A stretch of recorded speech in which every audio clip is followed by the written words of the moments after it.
kalau bicara taktik, saya pikir dia bisa bermain dengan 2 taktik. Ya, bahkan lebih dari itu. 3-4-3 dengan 4-2-3-1. Ya, lebih istimewa lagi karena Elkan dia mampu untuk membujukkan itu suatu hal yang bagus setelah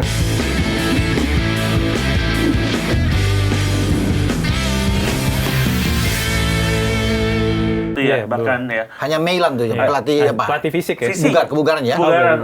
Fitness coach ya bisa dibilang seperti itu. Dan ini kan fitness coach bukan pelatih yang berincas ke taktika. Nggak ada taktika kan. Nggak ada.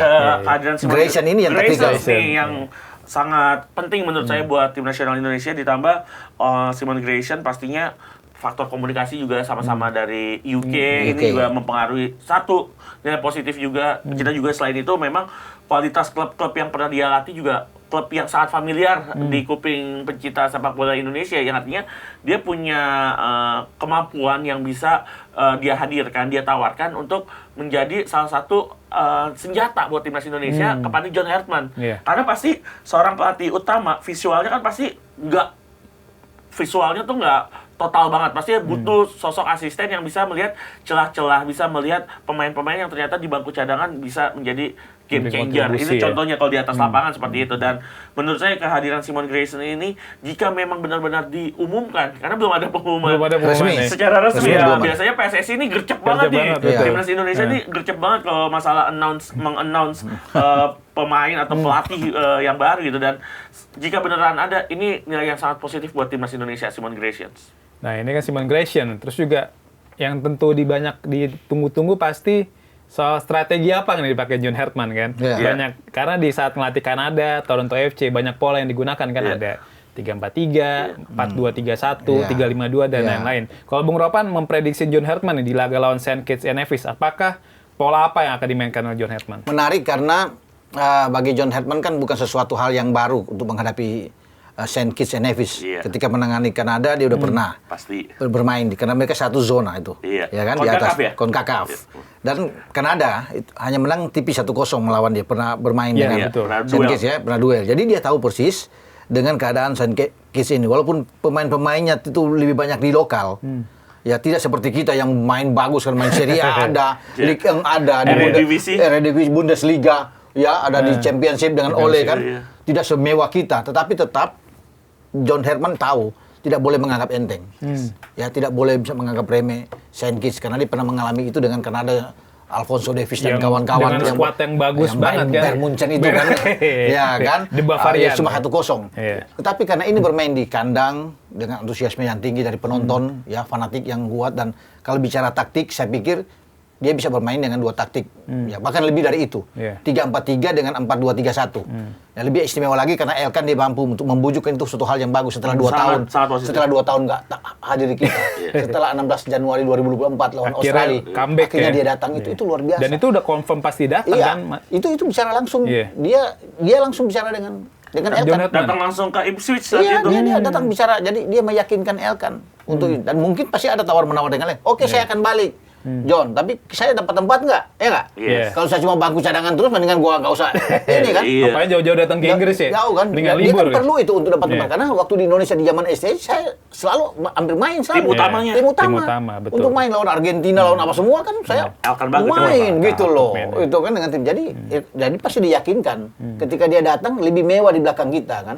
Itu yang memusingkan bagi John Hartman, bukan karena kekurangan pemain. Tapi banyaknya stok pemainnya bagus-bagus. Dia mau rombak kalau bermain dengan 3 back, misalnya di situ sudah ada Jai Isa, Serido dan Yasin Hapner, apakah yang sudah punya chemistry kuat kan? Dari zaman STI dia mau rombak dengan datangnya Elkan Bagot. Wah itu kan rame kan?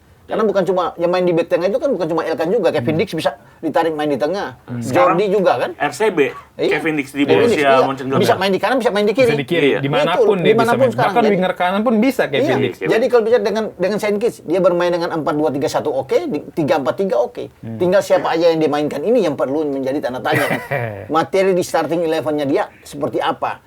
Gitu loh. Siapa yang dia akan main terutama di belakang ini. Betul. Gitu. Karena paling banyak sumber daya berkualitas sih di belakang. Ya karena bukan cuma Elkan yang diyakinkan, yang belum ada yang pemain sudah naturalisasi, sudah dapat paspor, tapi nggak pernah main-main di kita. Tim Havens. Nah, itu dia. Akhirnya mau karena itu luar biasa. Tim Havens kemarin dipanggil untuk SEA Games aja. Kali kan. Nggak datang. Tapi ketika John ini muncul, langsung dia datang. Itu kan luar biasa. Bersama dengan Elkan. Gimana Mas Boy? Iya, kalau melihat ini menarik ya. Tadi Bung Ropan juga udah cukup banyak menjelaskan, tapi memang kalau saya melihat bagaimana ini, saya melihatnya patokannya dari Kanada dulu. Ketika menghadapi lawan-lawannya bersama timnas Kanada, Coach John Herdman ini sering banget pakai formasi 4 back. 4 back sejajar dengan formasi 4-2-3-1 atau 4-3-3. Mirip-mirip lah. Itu kan bertransformasi ketika pertandingan berjalan. Tapi kalau saya lihat memang dengan sekuat yang ia bawa ini sangat memungkinkan main 4 back sejajar atau main 3 center back berbarengan. Itu semuanya sangat-sangat sangat-sangat mungkin lah. Tinggal nantinya gimana ketika menghadapi St. Kitts Nevis dan juga mungkin di laga selanjutnya antara Kepulauan Solomon ataupun Bulgaria. Ini kita akan melihat. Kalau semuanya pasti akan mengandai-andai. Ini udah pasti berimajinasi Coach John Herdman pakai apa. Tapi kalau menurut saya masih akan melihat John Herdman pakai formasi yang ia tampilkan bersama timnas Kanada. Berarti 4-2-3-1. 4-2-3-1. 4 back berarti ya. Tapi nggak menutup kemungkinan dia main 3 back juga, karena dia kan masih ini 2 laga pertama John Herdman bersama tim nasional Indonesia. Pasti John Herdman akan melakukan penggodokan, masih akan mencoba mencari formula rumus terbaik buat tim nasional Indonesia. Lagi terakhir timnas Indonesia di laga terakhir juga pakai 4 back kan? 4 back, 2 laga di round 4 ya. 4 ya saat itu. Lawan Arab dan Irak kan? Iya, itu main 4-2-3-1. Sebenarnya not bad. Tapi memang eksekusinya kurang optimal saat itu. Tapi tinggal bagaimana ntar main 4 back tapi latihannya diperbaiki. Karena ketika timnas Indonesia main 4 back itu menurut saya masih terlalu dadakan buat timnas Indonesia yang biasa main bisa dengan pola 3 back. Cukup shock, cukup nervous menurut saya, tapi nanti tinggal bagaimana pendekatan, approach dan juga adjusting dari Coach John Herdman untuk tim nasional Indonesia sejauh ini. Karena menurut saya mau main 4 back, 3 back, Indonesia dengan skuad saat ini sangat mumpuni kok. Iya bagus memang dengan pola apapun, tergantung dia bisa melihat apa yang dia inginkan dengan selera dia kan. Kalau kita bilang dengan 4 back ketika lawan Arab kan Kevin Dix dan Jai. Kemudian lawan Irak kan Kevin Dix Jai bermain dengan Rido. Betul. Yang bermain. Nah, apakah sekarang pertanyaan menarik? Elkan Bagot bermain dengan Jai Isyas. Gak ada yang mungkin. Nggak ada yang mungkin. Dua menara kembar dia akan tampil berbarengan. Kita belum tahu. Iya kan? Kemudian Kevin Dix bermain di kanan. Verdong bermain di kiri.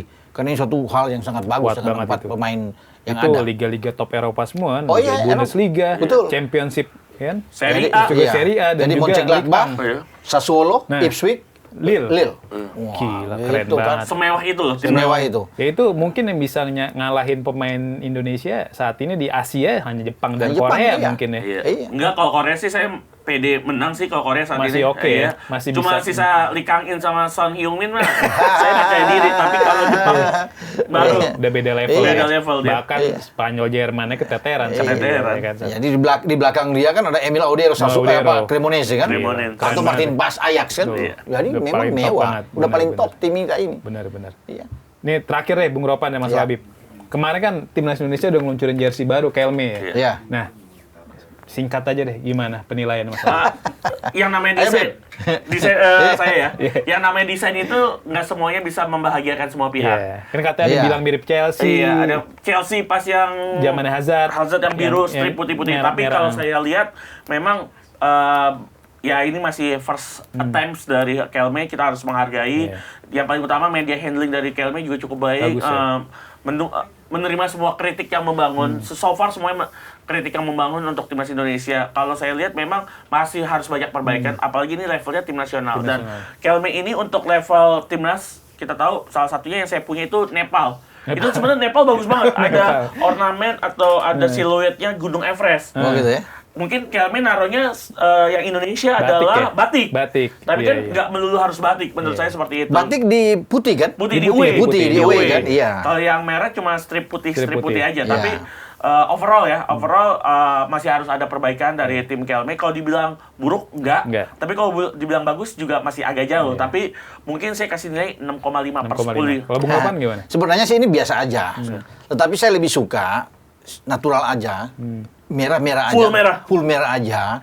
Mengembalikan seperti yang dulu, lebih enak. Tapi mungkin mereka punya pemikiran yang berbeda. Betul. Lebih ingin ada variasi lah untuk taruh. Tapi tidak buruk ya. Kita akan coba aja buat pemain-pemain untuk bisa melihat. Ini kan melambangkan merah sebagai sebuah kekuatan. Betul. Ya kan untuk bangsa kita untuk bisa melihat. Tapi itu tadi saya bilang kalau bisa untuk saya pribadi merah lebih pas, lebih mantap lah. Sebagai jersey utama pasti kan. Iya, jersey utama kan. Lainnya kalau dengan putih kan, pandang yang ada batik ya oke lah. Dan saya pikir masih menarik. Ya saya pikir bukan soal jersey sih. Penampilan kita ditunggu oleh banyak orang menang lawan Saint Kitts sama kalau Bulgaria kita menang. Sudah. Mau kayak bagaimana desainnya kayak itu dia. Iya kan? Prestasi timnasnya terangkat. Marketing terbaik itu kan scoring board. Begitu kita menang, orang beli juga. Beli juga. Yang penting Kelmenya nggak responsif. Iya. Cuma yang perlu diingatkan jangan terlalu mahal lah. Iya kan? Terlalu mahal yang player isu ya. Itu dia Kelme kan. Jadi kalau dia agak harapannya bisa agak turun lah supaya bisa menjangkau. Bisa pakai kan. Kita pede banget apa pakai jersey timnas. Oke lah, Bung Ropan, Mas Labib. Kita udah ngobrol-ngobrol 1 jam. Terima kasih banyak sudah join ya. Sehat-sehat terus Bung Ropan, Mas Labib. Oke, sampai jumpa di podcast Locker Room selanjutnya. Oke. Bung Ropan yang terbaik. Mantap ya, Bung Ropan. Makasih banyak ya. Foto bareng dulu aja.